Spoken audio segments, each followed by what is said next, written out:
ایک مقام پر اللہ نے فرمایا وَتَعَاوَنُوا عَلَى الْبِرِّ وَالتَّقْوَى وَلَا تَعَاوَنُوا عَلَى الْإِثْمِ وَالْعُدْوَانِ وَاتَّقُوا اللَّهَ لَعَلَّكُمْ إِنَّ اللَّهَ شَدِيدُ الْعِقَابِ۔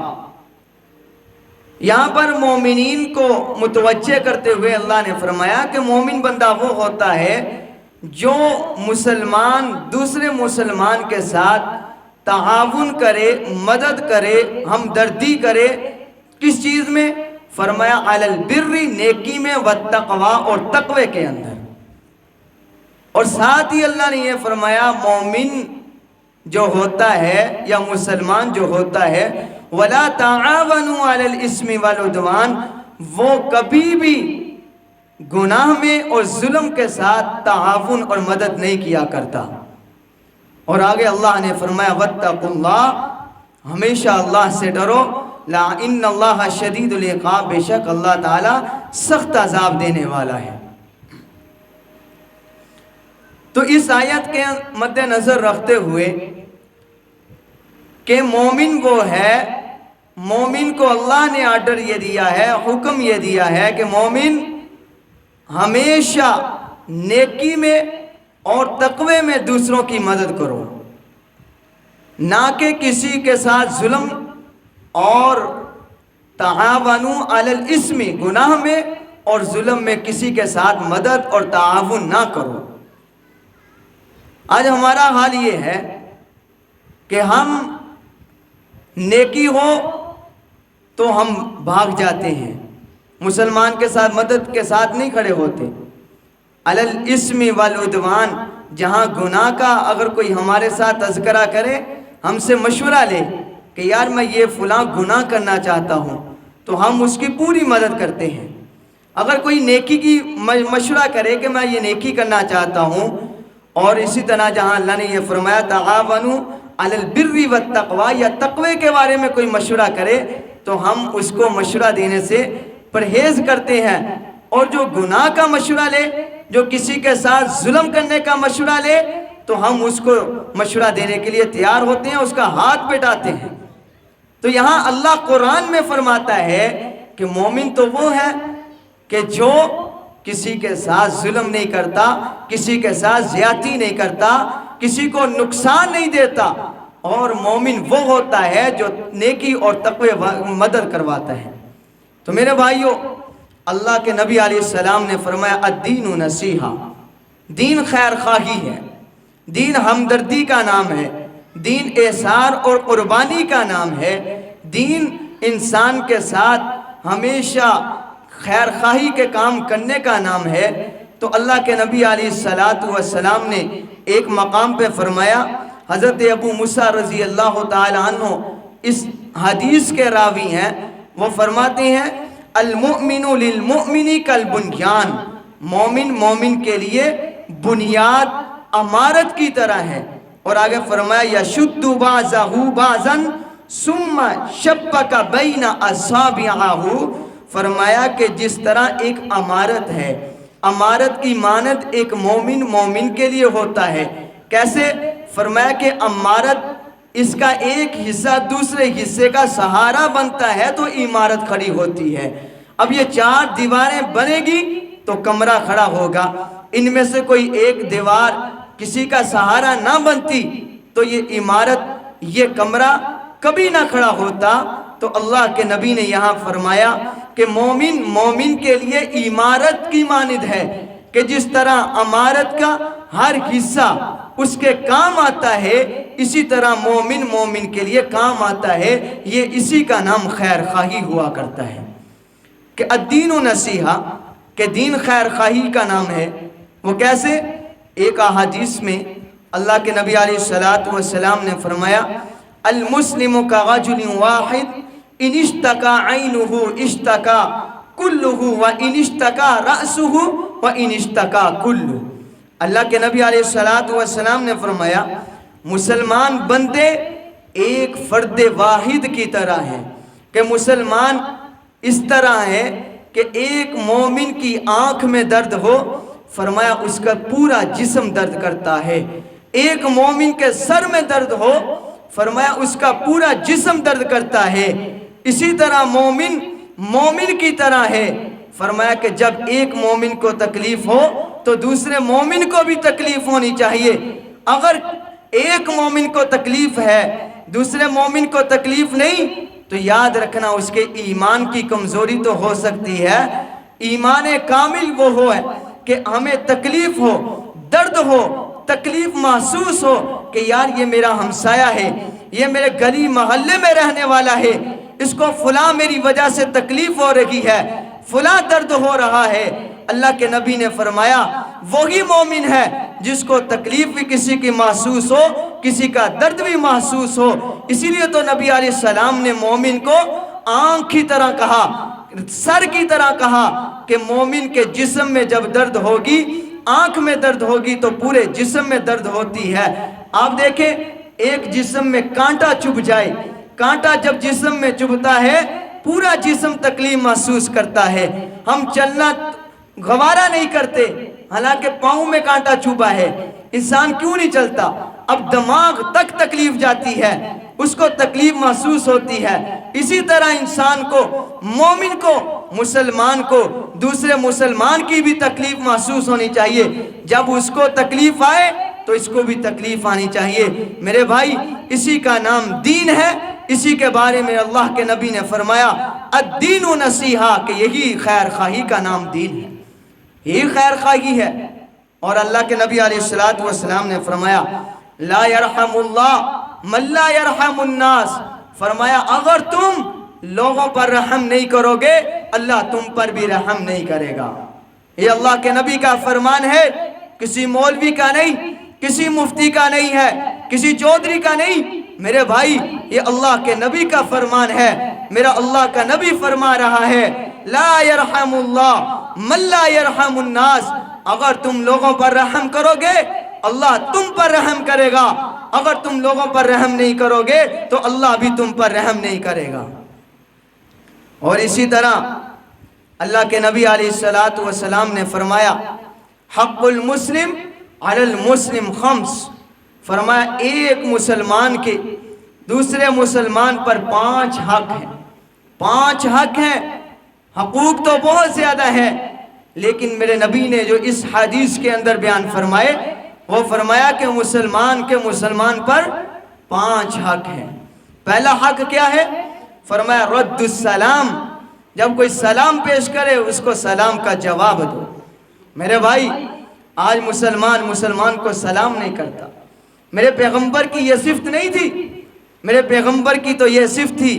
میرے پیغمبر جہاں سے گزرتے تھے بڑا کھڑا ہے، چھوٹا ہے، بزرگ ہے، میرا پیغمبر سلام پیش کرتا ہے. اور ہمیں تلقین کرتے ہیں کہ جہاں سے گزرو سلام کو پیش کرو، سلام کو عام کرو. کیوں؟ اس لیے کہ انسان کے دل سے تکبر نکلتا ہے، انسان میں عاجزی اور انکساری پیدا ہوتی. فرمایا کہ رد السلام، سلام کا جواب دو. دیکھیں سلام کرنا سنت ہے، سلام کا جواب دینا واجب ہے. تو آپ سلام کو عام کرو. جہاں گزرو، گھر میں جاؤ سلام پیش کرو. باہر نکلو کوئی مل جائے دوست اس کو سلام پیش کرو. اپنے ہمسایوں میں، اپنے رشتہ داروں میں سلام کو عام کرو. اور اسی طرح اللہ کے نبی نے فرمایا وعیادۃ المریض. دوسرا حق کیا ہے مسلمان کا مسلمان پر؟ دوسرا حق فرمایا مریض کی عیادت، کہ مریض کی عیادت کرو. آج ہمارا حق ہے کوئی بیمار ہو اس کی عیادت کرو. میرے بھائی اللہ کے نبی علیہ السلام نے فرمایا کہ ایک مسلمان جب دوسرے مسلمان کی عیادت کے لیے جاتا ہے، صبح کو جائے تو شام تک اللہ تعالی 70,000 فرشتوں کی ڈیوٹی لگا دیتے ہیں، وہ اس کے لیے دعائیں مغفرت کرتے رہتے ہیں. اور اسی طرح جو بندہ شام کو جائے اور صبح تک اللہ تعالیٰ 70,000 فرشتوں کی ڈیوٹی لگا دیتا ہے، وہ اس بندے کے لیے دعائیں مغفرت کرتے رہتے ہیں. کتنا چھوٹا عمل ہے. اگر کوئی بیمار ہو جائے گلی میں، محلے میں، ہمسایہ، رشتہ دار، کوئی دوست، اس کو ضرور پوچھیں، عیادت کریں. چھوٹا سا عمل بہت بڑا اجر. اور اسی طرح تیسرا حق اللہ کے نبی نے فرمایا وَاتِّبَاعُ الْجَنَائِزِ. فرمایا کہ جنازوں کے پیچھے جاؤ. ہاں جنازے جائیں تو مسلمانوں کے جنازوں کو پڑھو, مسلمانوں کے جنازوں کے پیچھے جاؤ. آج ہم کسی کے جنازے پہ جائیں گے, کل ہمارے جنازے پہ بھی کوئی آئے گا. جیسی کرو گے ویسی بڑھو گے. تو میرے بھائی, میرے پیغمبر علیہ الصلوۃ والسلام نے مسلمان کے حقوق کو بیان فرمایا, اور اسی طرح چوتھا حق بیان فرمایا. فرمایا وَإِجَابَةُ الدَّعْوَةِ, کوئی آپ کی دعوت کرے تو دعوت کو قبول کرو. کوئی آپ کو اپنے گھر میں بلائے, دعوت کرے, اس دعوت کو ضرور قبول کیا کرو. اور آخری حق جو فرمایا اسی حدیث کے اندر, فرمایا وَتَشْمِيتُ الْعَاطِسِ, فرمایا اگر کسی کو چھینک آئے تو اس کا جواب دو. آج ہمارے پاس کوئی بیٹھ کر چھینک کرے تو ہم کبھی بھی اس کا جواب نہیں دیتے. میرے بھائی, جس کو چھینک آئے وہ کیا کہے؟ الحمدللہ. سارے کہو, جب کوئی چھینک آئے تو کیا کہے؟ تو اس کے جواب میں جو سنے تو وہ کیا کہے؟ یرحمک اللہ, یرحمک اللہ. یہ اللہ کے نبی کا بتایا ہوا فرمان آپ تک پہنچا رہا ہوں کہ اللہ کے نبی نے فرمایا مسلمان کے مسلمان پر 5 حق ہیں. یہ 5 حق ہر مسلمان کا حق ہے کہ ان کو پورا کرے. تو اسی طرح میرے بھائیوں, اللہ کے نبی علیہ السلام نے فرمایا الدین نصیحہ, دین خیر خواہی کا نام ہے. دین خیر خواہی کا نام ہے. فرمایا کس کے لیے؟ للہ, اللہ کے لیے خیر خواہی کرو. وکتابہ, اللہ کی کتاب کے لیے. ورسولہ, اللہ کے رسول کے لیے. ولأئمة المسلمین وعامتہم, فرمایا تمام امت مسلمہ کے لیے خیر خواہی کا ارادہ رکھو. اللہ کے لیے کیسے؟ تو اللہ کے نبی علیہ السلام نے فرمایا اللہ کی ذات میں کسی کو شریک نہ ٹھہراؤ, یہ اللہ کے ساتھ خیر خواہی کا ارادہ ہے. اللہ کی صفات کو اللہ کی صفات کے ساتھ منسلک رکھو. اب اللہ کی صفات ہے کہ اللہ تعالیٰ پیدا کرنے والے ہیں, اللہ کے علاوہ کوئی پیدا کرنے والا نہیں. یہ اللہ کی صفت ہے. ہماری خیر خواہی یہ ہے کہ ہم اسی صفت کو اللہ کے ساتھ منسلک رکھیں.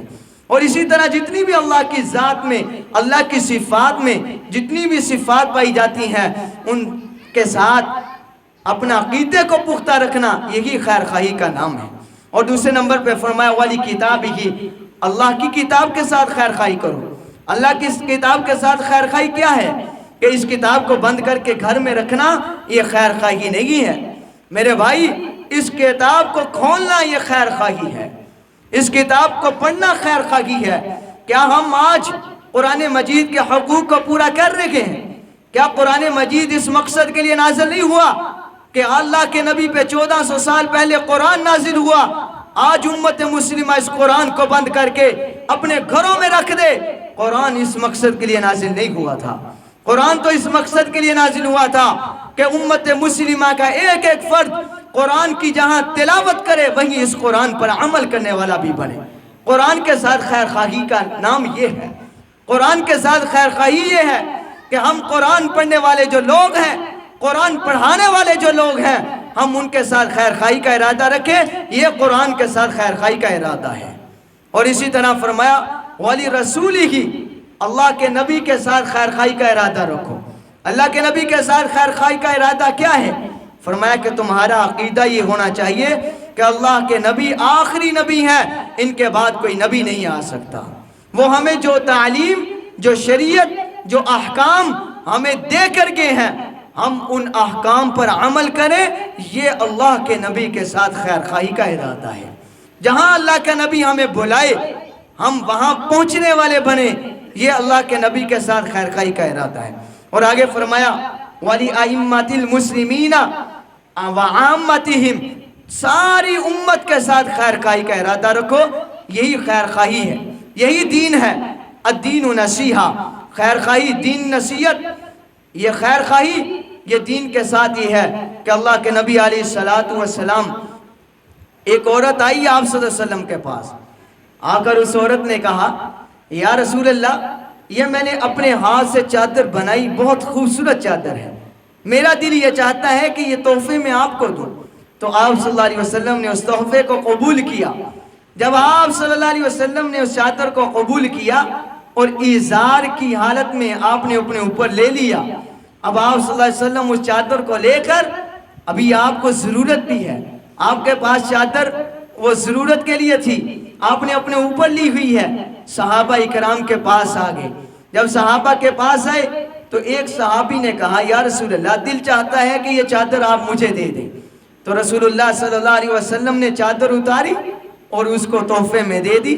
اب صحابہ جو پیچھے لوگ بیٹھے تھے انہوں نے کہا کہ بھائی یار رسول اللہ صلی اللہ علیہ وسلم کو ایک عورت تحفے میں دے کر گئی، آپ نے آپ صلی اللہ علیہ وسلم سے کیوں مانگی؟ آپ نے بہت غلط کیا ہے۔ اس صحابی نے کہا کہ دیکھیں میں نے چادر اس لیے لی ہے کہ میں نے اس کو استعمال نہیں کرنا، میں نے اپنے اوپر نہیں لینی، بلکہ میں نے اس لیے لی کہ کل جب میری موت آ جائے تو میں اپنے گھر والوں کو یہ وصیت کر کے جاؤں گا کہ کفن کے طور پر یہ رسول اللہ کی دی ہوئی چادر میرے لیے استعمال کرنا۔ فرمایا کہ جب وہ شخص وفات پا کر گیا تو گھر والوں نے اسی چادر میں اس کو کفن دیا۔ میرے بھائیوں رسول اللہ کو چادر کی ضرورت بھی تھی، آپ صلی اللہ علیہ وسلم نے اوپر بھی لی تھی، لیکن ہمدردی کے طور پر، خیر خواہی کے طور پر آپ نے اس شخص کے دل کو رکھنے کے لیے آپ نے چادر اتار کر اس شخص کو دے دی۔ یہ رسول اللہ کا دین ہے، یہ ہمارا دین ہے۔ اور رسول اللہ صلی اللہ علیہ وسلم جو صحابہ اکرام کو تربیت دے کر گئے، صحابہ اکرام کو سبق پڑھا کر گئے، میرے بھائی سیدنا ابو بکر صدیق رضی اللہ تعالیٰ عنہ کے بارے میں آتا ہے کہ جب آپ صلی اللہ علیہ وسلم کے پاس بہت سارے قیدی غزوہ بدر سے لائے گئے، آپ صلی اللہ علیہ وسلم کے پاس لا کر بٹھا دیے۔ اب آپ صلی اللہ علیہ وسلم صحابہ سے مشورہ لیتے ہیں کہ بتائیں ان کے ساتھ کیا سلوک کرنا چاہیے۔ اب سیدنا صدیق اکبر رضی اللہ تعالیٰ عنہ کی خیر خواہی دیکھیں کہ حضرت ابو بکر صدیق نے کہا یا رسول اللہ یہ جو لوگ ہیں یہ آپ کے قافلے کے لوگ ہیں، یہ آپ کے رہنے والے، آپ کے علاقے کے رہنے والے لوگ ہیں، آپ ایسے کریں ان کو معاف کر دیں، کہیں ایسا ہوگا ان کی نسلیں یا یہ لوگ اللہ ان کو ہمت دے، اللہ ان کی توبہ کو قبول کرے تو اللہ تعالیٰ ان کو ایمان کی دولت سے نواز سکتا ہے، یا رسول اللہ آپ ان کو معاف کر دیں۔ اب ابو بکر صدیق نے مشورے کے طور پر خیر خواہی کا ارادہ کیا تو اللہ کے نبی نے ان کو معاف کر دیا۔ تو میرے بھائی الدین نصیحہ، دین خیر خواہی کا نام ہے۔ تو قرآن کی آیت یہ کہتی ہے وَتَعَاوَنُوا عَلَى الْبِرِّ وَالتَّقْوَى کہ تم لوگوں کے ساتھ نیکی میں، تقوی میں مدد کرو، وَلَا تَعَاوَنُوا عَلَى الْإِثْمِ وَالْعُدْوَانِ کسی کے ساتھ ظلم میں اور گناہ میں کسی کے ساتھ مدد نہ کرو۔ آج امت مسلمہ اس حد تک پہنچ چکی ہے کہ امت مسلمہ کا ایک ایک فرد نیکی کا مشورہ تو نہیں دیتا، آج امت مسلمہ کا ایک ایک فرد میرے بھائی تقوی کا مشورہ تو نہیں دیتا۔ ہمیں یہ تو کوئی نہیں کہتا کہ میرے بھائی تیری 5 وقت کی نماز رہتی ہے، تو دکان پہ بیٹھا ہوا ہے، تو گھر میں بیٹھا ہوا ہے، تیری 5 وقت کی نماز رہتی ہے، جا جا کر مسجد میں نماز ادا کر۔ ہمیں آج یہ تو کوئی مشورہ نہیں دیتا، لیکن وَلَا تَعَاوَنُوا عَلَى الْإِثْمِ وَالْعُدْوَانِ اللہ کا قرآن کہتا ہے کہ جب کوئی آ کر ہم سے ظلم کا مشورہ لے گا، ہمیں کسی کو تنگ کرنے کا مشورہ لے گا تو میرے بھائی پھر ہم اس کے ساتھ چلتے بھی ہیں، کھڑے بھی ہوتے ہیں اور اس کو مشورہ بھی دیتے ہیں کہ اس مسلمان کو یوں تنگ کرنا ہے، اس مسلمان کو یوں تکلیف دینی ہے۔ لیکن اللہ کا قرآن آگے کہتا ہے وَاتَّقُوا اللَّهَ اور لوگوں اللہ سے ڈرتے رہو، اور لوگوں اللہ سے ڈرتے رہو۔ آگے فرمایا ان اللہ شدید العقاب بے شک اللہ کا عذاب بہت سخت ہے۔ تو میرے بھائیوں بے مثال ایسی مثالیں ہیں۔ حضرت عمر رضی اللہ تعالیٰ عنہ کے بارے میں آتا ہے کہ حضرت عمر رضی اللہ تعالیٰ عنہ نے خیر خواہی کیسے کی؟ فرمایا کہ حضرت عمر رضی اللہ تعالیٰ عنہ نے لوگوں کی دعوت کی، ایک ایسا شخص اس دعوت میں آیا جس کا دایاں بازو نہیں تھا، دایاں ہاتھ نہیں تھا، وہ بائیں بازو سے کھانا کھا رہا تھا۔ حضرت عمر رضی اللہ تعالیٰ عنہ اٹھے، اس کے پاس کے جا کر کہا او بھائی آپ دائیں ہاتھ سے کھانا کیوں نہیں کھاتے؟ اس نے کہا کہ جنگ موتا کے مقام پر میں بھی جنگ میں موجود تھا، وہاں جنگ میں یہ میرا بازو کٹ گیا، تو آج یہ شخص بائیں ہاتھ سے کھانا کھاتا ہے، بائیں ہاتھ سے سارے کام کرتا ہے۔ تو میرے بھائیوں امیر المؤمنین پوری دنیا کا بادشاہ جس کا نام عمر بن خطاب تھا، وہ اس شخص کے ساتھ بیٹھ گئے، آنکھوں سے آنسو آنے شروع ہو گئے، رونا شروع کر دیا. کہنے لگے بھائی مجھے اللہ کے لیے معاف کر دینا. عمر کو اس چیز کا نہیں پتا تھا کہ عمر کی حکومت میں ایک ایسا شخص بھی ہے جس کا دایاں بازو نہیں. اے عمر یہ شخص کیسے کھانا کھاتا ہوگا؟ اے عمر یہ شخص کیسے پانی پیتا ہوگا؟ اے عمر یہ شخص کیسے کپڑے دھوتا ہوگا؟ آج کے بعد عمر اس کے لیے ایک ملازم کو، ایک نوکر کو، ایک غلام کو مقرر کرتا ہے. آج کے بعد وہ غلام اس بندے کو کھانا بھی کھلائے گا، پانی بھی پلائے گا، اس بندے کو آج کے بعد کپڑے بھی دھوئے گا. میرے بھائی الدین نصیحہ، اسی کا نام دین ہے، اسی کا نام خیر خواہی ہے. کہ عمر رضی اللہ تعالیٰ عنہ ایک جگہ پر گئے، گشت کرتے کرتے ایک مقام پر پہنچے. وہاں پر ایک بڑھیا عورت بیٹھی تھی. اس بڑھیا عورت نے کہا کہ عمر کہاں ہے؟ انہوں نے کہا کہ شام سے چلا تھا، مدینہ میں پہنچ چکا ہے. اس نے کہا کہ عمر کا کیا حال ہے؟ حضرت عمر نے فرمایا بالکل ٹھیک ہے. اس نے کہا کہ حضرت عمر نے ان سے کہا کہ دعا کر دیں اس کے لیے. اس نے کہا میں عمر کے لیے دعا نہیں کرتی. عمر کو علم نہیں کہ عمر کے زمانے کے اندر ایک بڑھیا عورت فلاں جنگل میں بیٹھی ہوئی ہے اور بھوکی پیاسی، وہ بھوک کو بھی برداشت کر رہی ہے، پیاس کو بھی برداشت کر رہی ہے. حضرت عمر رضی اللہ تعالیٰ عنہ اٹھے، فوراً اس کے کھانے کا انتظام کیا، اس کو پیسے دیے اور وہیں پر بیٹھے ہوئے تھے، اس کو خوش کر رہے تھے کہیں یہ عورت راضی ہو جائے اور عمر اس سے لکھوا لے کہ میں نے عمر کو معاف کر دیا. میرے بھائی اسی مقام پر حضرت سیدنا علی المرتضیٰ رضی اللہ تعالیٰ عنہ، حضرت عبداللہ بن مسعود تشریف لائے. آ کر کہا اے امیر المومنین، اے عمر بن خطاب، آپ کیسے ہیں؟ حضرت عمر نے فرمایا الحمدللہ میں ٹھیک ہوں. اس عورت کو علم میں آیا کہ آپ عمر ہیں، مجھے تو علم نہیں تھا. اب وہ پریشان ہوئی. اس نے دل میں محسوس کیا میں نے عمر کے سامنے، میں نے بادشاہ حکومت کے سامنے کتنی بڑی بات کر دی کہ میں عمر کو دعا نہیں دے سکتی. حضرت عمر نے فرمایا اے ماں آپ پریشان نہ ہوئے، میرا دین مجھے یہ نہیں سکھاتا. میں تو آپ کے پاس بیٹھا ہوں، آپ اپنی زبان سے یہ الفاظ ادا کر دیں کہ عمر کو میں نے معاف کر دیا، آج کے بعد عمر آپ کا خیال کرے گا. میرے بھائی حضرت عمر نے حضرت علی المرتضیٰ کو اور ایک صحابی حضرت عبداللہ بن مسعود کو اپنے پاس بٹھایا، ان دونوں کو گواہ بنایا. بنانے کے بعد اس عورت سے کلوایا کہ میں نے عمر کو معاف کر دیا. حضرت عمر فرماتے تھے کہ اس عورت نے یہ جو الفاظ کہے اب میرے دل کو اطمینان ہو گیا کہ اللہ اب مجھے قیامت کے دن نہیں سوال کرے گا. اسی کا نام خیر خواہی ہے، اسی کا نام دین ہے. کہ حضرت عمر رضی اللہ تعالیٰ عنہ کا انتقال ہونے لگتا ہے. حضرت عمر نے اپنے بیٹے حضرت عبداللہ بن عمر سے کہا جاؤ میری ماں، سب کی ماں اماں عائشہ کے پاس جاؤ، جا کر ان سے کہو کہ عمر کا انتقال ہو جائے گا. عمر یہ چاہتا ہے کہ میری تدفین وہاں ہو جہاں رسول اللہ موجود ہے، میری تدفین وہاں ہو جہاں رسول اللہ کا یار صدیق اکبر موجود ہے. اماں اگر اجازت دیتی ہے تو عمر بھی وہاں دفن ہو جائے گا. تو حضور علیہ السلام حضرت عمر رضی اللہ تعالیٰ عنہ کا بیٹا حضرت اماں عائشہ کے پاس آیا، آ کر کہا کہ میرے والد محترم یوں کہتے ہیں.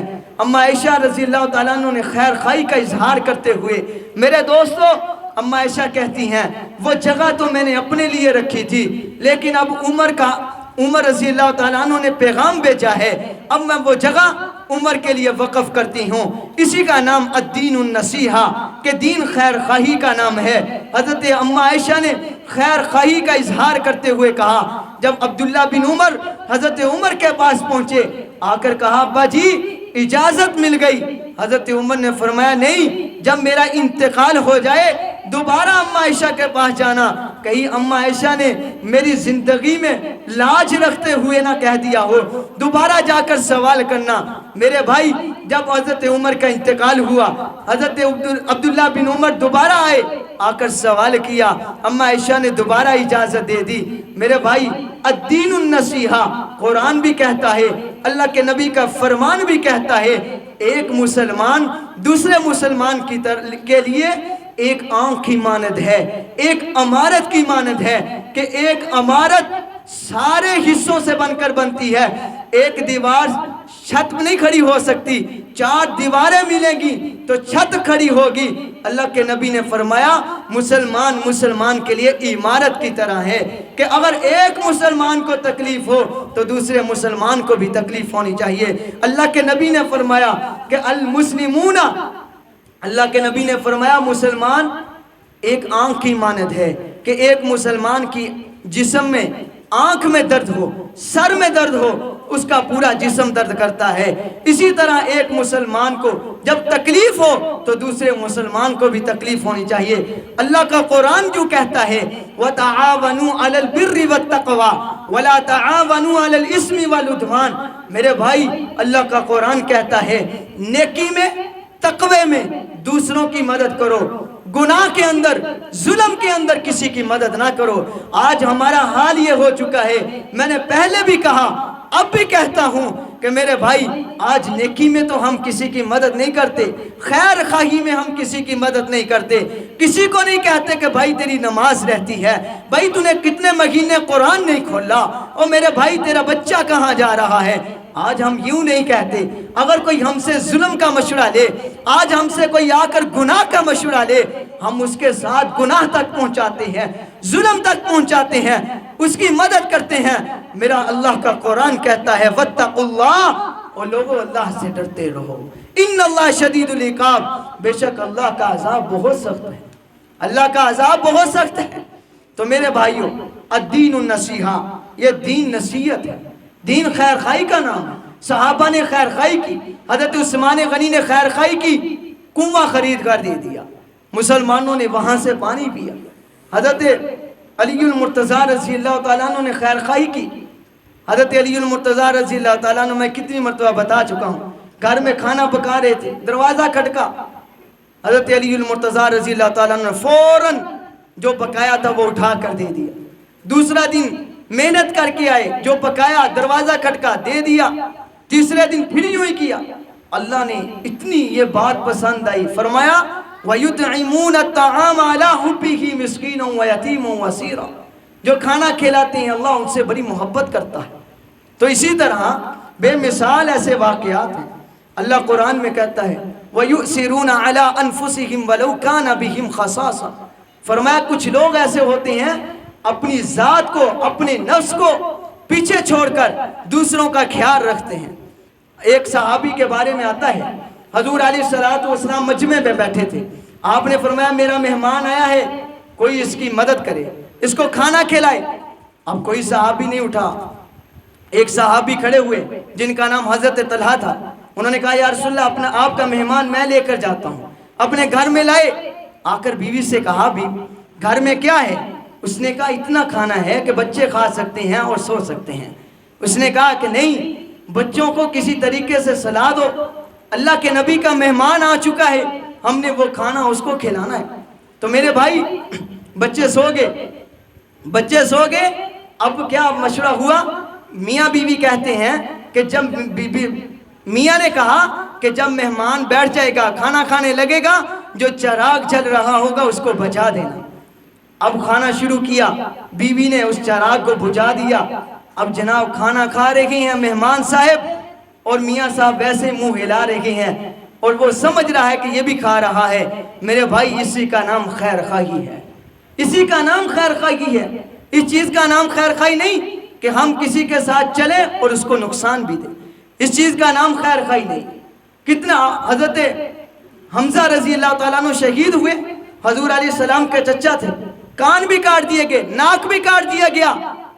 حضرت حمزہ رضی اللہ تعالیٰ عنہ جب شہید ہوئے، حضرت حمزہ کی بہن کفن لے کر آ رہی ہے. رسول اللہ صلی اللہ علیہ وسلم نے دیکھا کہ حضرت حمزہ کی بہن آ رہی ہے. حضور علیہ السلام نے ان کے بیٹے سے عرض کیا کہ اپنی والدہ کو روک دو. ابھی والدہ کو روکا، والدہ نے کہا کہ نہیں رکتی. والدہ جذبہ ایمانی رکھتی تھی. اس نے کہا کہ حضور نے کہا ہے. والدہ وہیں پر رک گئی، آگے ایک قدم نہیں اٹھایا. میرے بھائی یہ تھا دین، یہ ہے ایمان، یہ ہے مسلمان کی غیرت کہ جہاں نبی کہہ دے وہاں چلے جانا، جہاں سے نبی روک دے وہیں پہ رک جانا. وہاں پہ وہ عورت رک گئی. جب کہا کہ بیٹا میں یہ 2 کفن لے کر آئی ہوں, میرے بھائی حمزہ کو دے دینا, اس کو یہ کفن پہنا دو. جب کفن لائے گئے, اب یہاں خیر خواہی دیکھنا, ایک اور صحابی تھے جن کا نام حضرت سہیل تھا, وہ بھی وہی مقام پہ شہید ہوئے تھے. اب رسول اللہ صلی اللہ علیہ وسلم کے چچا حضرت حمزہ بھی شہید. حضور نے یہ فرمایا کہ دیکھو بھائی یہ 2 کپڑے ہیں, ان 2 کپڑوں کو تقسیم کر دو, ایک حمزہ کو پہنا دو, ایک سہیل کو پہنا دو. میرے نبی نے یہ نہیں کہا کہ یہ دونوں کپڑے میرے چچا کو پہنا دو. یہاں خیر خواہی کا اظہار کرتے ہوئے حضور نے دونوں کو ایک ایک کفن دیا. اب کفن دینے کے لیے بھی رسول اللہ نے کیسے خیر خواہی کی؟ فرمایا کہ ایک بڑا کپڑا ہے, ایک چھوٹا کپڑا ہے. اللہ کے نبی نے فرمایا صحابہ ابھی ان دونوں کے نام لکھو اور دونوں کے نام نکالو. جس کے نام پہ بڑا کپڑا نکلا ہے اس کو بڑا پہنا دینا, جس کا چھوٹا نکلا ہے اس کو چھوٹا پہنا دینا.